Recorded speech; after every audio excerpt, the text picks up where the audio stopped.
السلام عليكم ورحمة الله. الإخوان غادي نشرحوا واحد الفيديو مهم، واحد المسألة مهمة في الطوموبيل. كيفاش تشري طوموبيل تقلبها لراسك، يعني تجنب الميكانيك. كيفاش حتى تكون عارف، يعني ضروري شي حوايج كيخصك فيهم ميكانيسيان ضروري، ولكن شي حوايج عادي تقلبهم انت. المهم نشرح لك الأوليات. أول حاجة غنبركو هنا في بلاصة الشيفور، غتبرك هنا، غادي تشعل الكونتاك، غيبان لك الكونتاك شعل كامل بحال هكا. هانتوما لاحظوا معايا، انا غنطفي، انا شعلت الكونتاك، كلشي كيبان لك شاعل. ومن بعد ملي كنديماري خصو يطفى كلشي، متبقاش شي بوله شاعله في الطابق. هانتوما لاحظوا معايا، غنعاودو من الاول. انت نبرك في بلاصه الشيفور، نشعل الكونتاك، يطفى كلشي، غيبقاو هادوك الجوج شاعلين، هذيك ديال الباتري والاخرى الصفراء ديال الشيك موتور. فاش كيكون عندنا شي مشكل في الطوموبيل، شي مشكل بسيط في الطوموبيل، كتشعل لينا هادي هي بولة الشيك معروفه. نديماري خص حتى بوله ما تبقاش شاعله عندي نهائيا. نفس الشيء فاش نشعل الكونتاك، خص كلشي يشعل.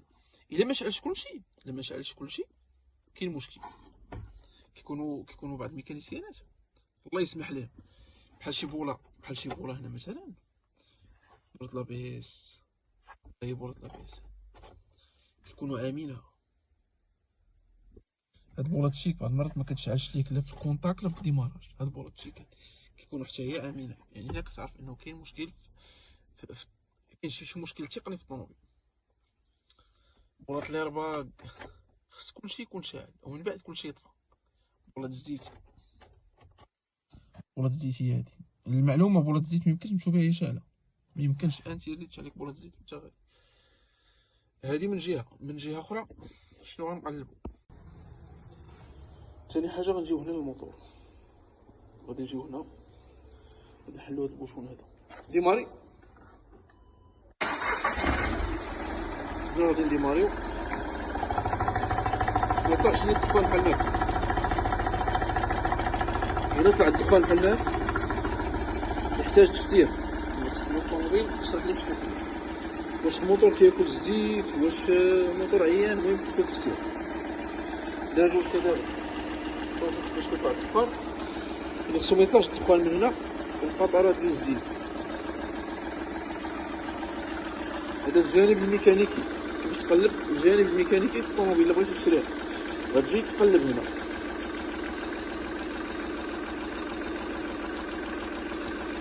غتحل هنا مزيان، مكاينش مشكل. الماء كيدور عادي كما كتشوفوا. هنا نقلبوها بارده ونقلبوها سخونه، ضروري تقلب بارده وتقلب سخونه. نسد هذا مزيان، هذا المعلومه، هذا سدو مزيان. باش تقلب ولا شي حاجه تكون عندك نيت الطوموبيل تقلب الماء، هذا ضروري من تسدو مزيان. هذا نسدو مزيان وما نحلوش في الطوموبيل سخونه. الطوموبيل يلاه وقفنا بها، هذا انت اللي تحلو سخون، يعني كيشكل خطر عليك، تقدر يطلع عليك الماء سخون. الباتري حتى هو كيعطيك معلومات. الا كان الطوموبيل اكسيدون كتبقى الباتري مايل لشي جهه، ما كتبقاش بحال هكا ستابل بارد. كتبقى الا كان الساسي مضروب، لان الكرسي فاش كيوقف الباتري اللي بارك عليه الباتري مرتبط مباشره مع العمود الفقري في الطوموبيل، غتلقاه متكي شويه لشي جهه. يعني الا كان متكي كتعرف الطوموبيل اكسيدون. هانتوما لاحظوا، الا كان مايل شي جهه تعرفوا راه اكسيدون. شنو الاخر؟ المشكل ديال السلاسل باش تقلب داكشي كيحتاج طولي، وفي لافيزيت تكنيك كيأكدوا ليه. ولكن انت باش دير نظره اوليه عليه كتلاحظوا من خلال كتمشي للبلايص اللي ما كيتبدلوش.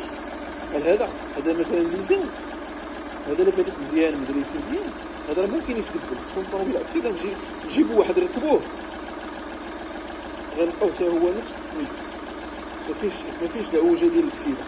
ولكن الا كان الساسي مضروب كتبقى فيه العوجه ديال الكسيده. وملاحظوا معايا هذه ماشي اكسيدون، هذا السيليكون ديال لا ميزبا الاساسي ديالها.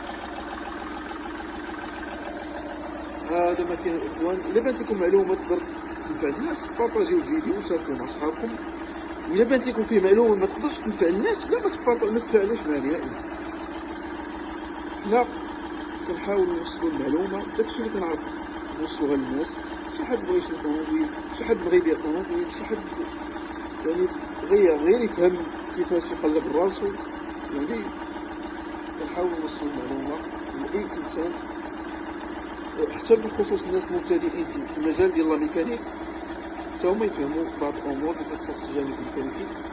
تفاعلوا معنا وشكرا على التفاعل ديالكم، تحياتي.